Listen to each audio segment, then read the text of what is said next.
In this lesson, I want to explore all the different devices that you can use with Photoshop, and why some of them might work better than others. Now, let's start with phones.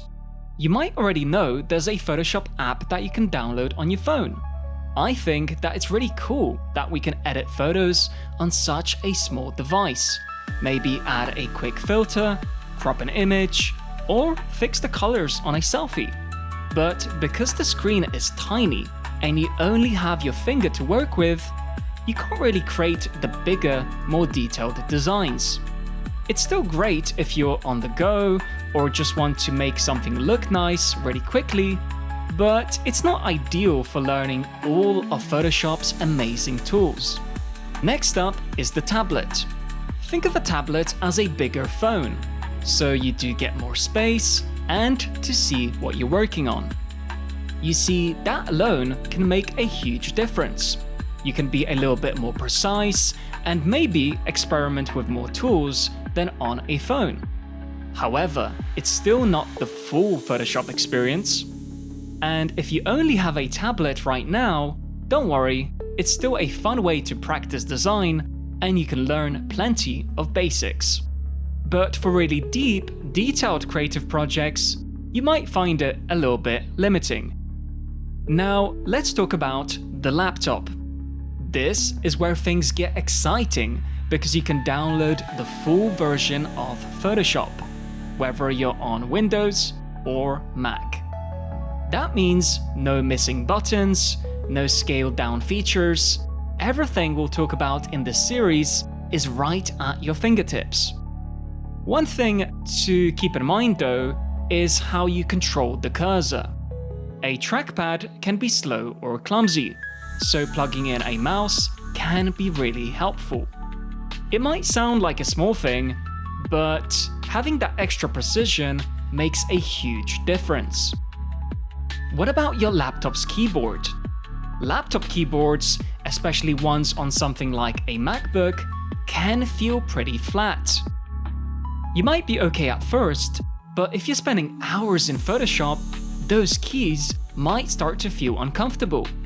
And an external keyboard with a bit more click can give you a better feel and make shortcuts easier to press. Next, we need to touch on color and resolution.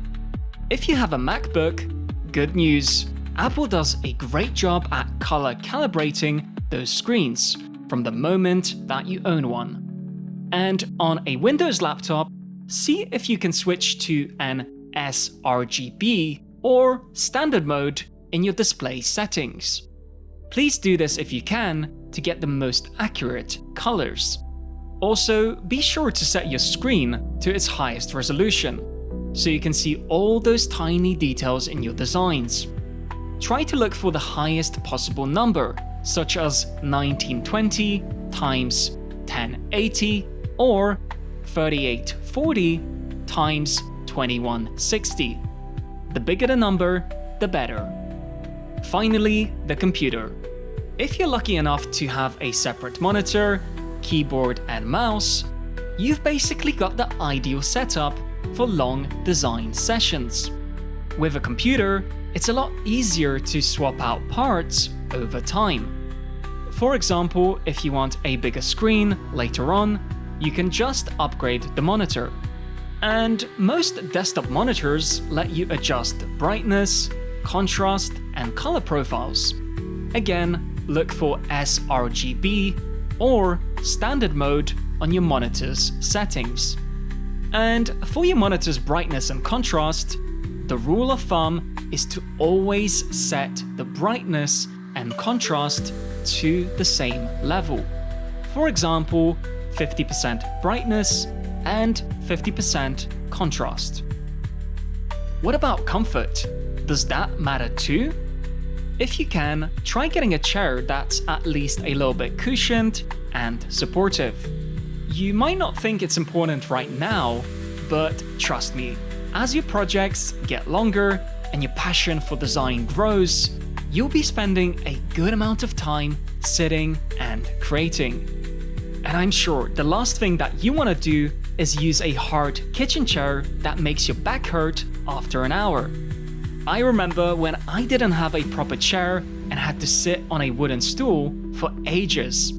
It was painful and distracting. So if you can get one, even if it's a basic office chair, go for it. Your future self will thank you. But what if you don't have a laptop or a computer right now?